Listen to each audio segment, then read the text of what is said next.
Okay.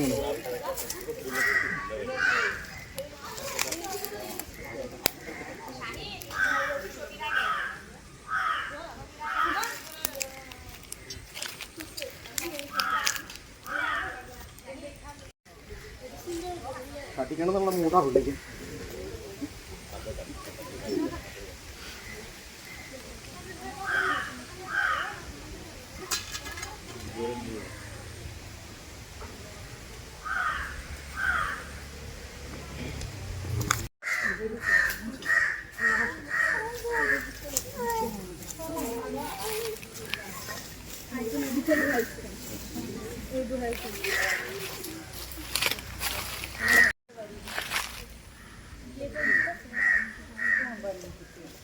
രാവിലെ മുതൽ വിളിക്കുന്നതാണ്.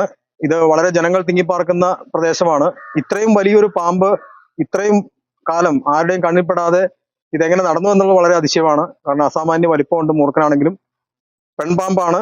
വയറ് നിറച്ചും മുട്ടയുണ്ടായിരുന്നു. മുട്ട മൊത്തം റിലീസ് ചെയ്തിട്ട് അധികം ആയിട്ടില്ല.